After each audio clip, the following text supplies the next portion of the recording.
The candles flickered on my birthday cake. Everyone leaned in, smiling, waiting for me to make a wish. And then my mother leaned closer, her voice a blade pressed against my ear.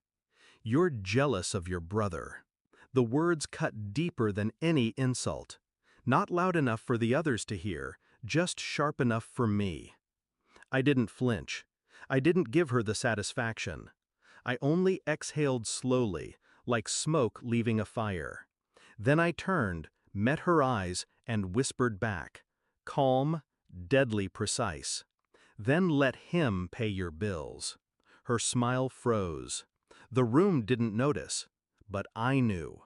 From that moment, everything changed. It hadn't always been like this.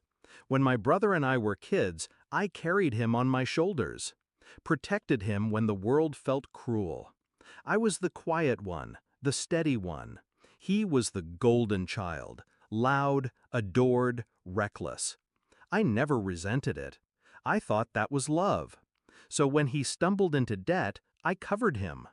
When he couldn't pay rent, I wired the money. When his credit tanked, I co-signed the loan. And my parents? They didn't thank me. They praised him.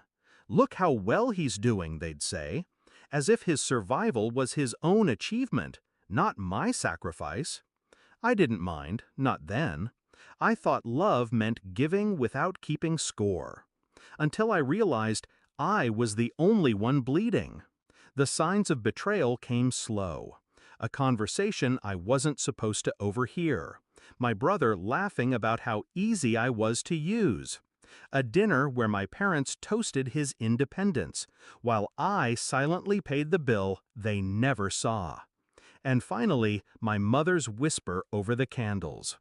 That whisper was the truth they'd been too cowardly to say out loud. Jealous? No, I wasn't jealous. I was used. And in that instant, I knew. I wouldn't be their safety net anymore. I didn't rage. I didn't confront. I did something far more dangerous. I planned. First, the payments. Every auto transfer, every quiet bailout, I shut them down. The rent, the utilities, the credit card minimums, gone.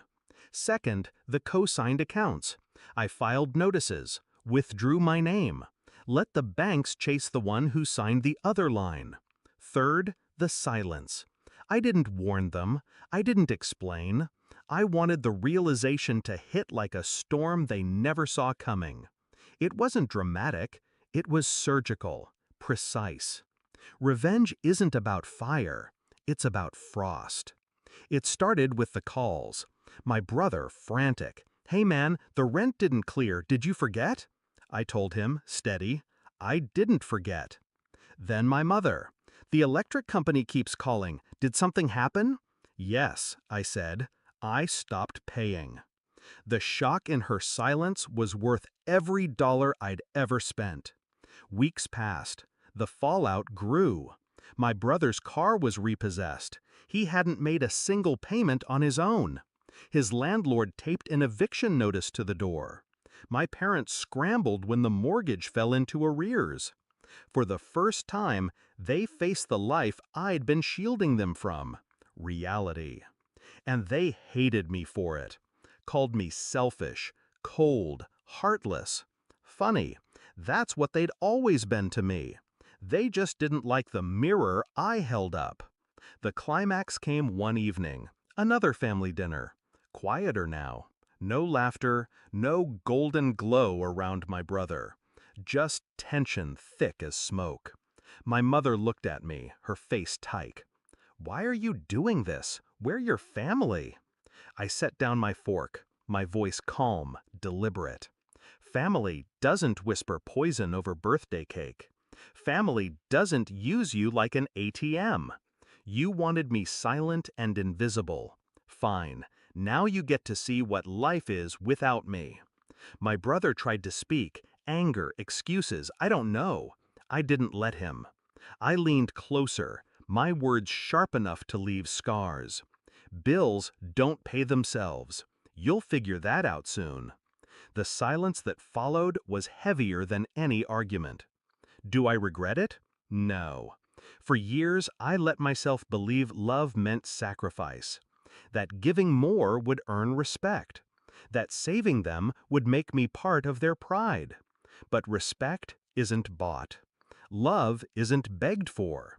And the day I cut them off wasn't cruelty. It was clarity. Now, when they call, I don't pick up. When they beg, I don't listen. When they curse my name, I smile. Because I'm not jealous of my brother, I'm free of him. And freedom tastes better than any birthday cake ever could. They thought I'd never stop giving. They were wrong. I stopped. And the moment I did, their world collapsed. All I had to do was nothing.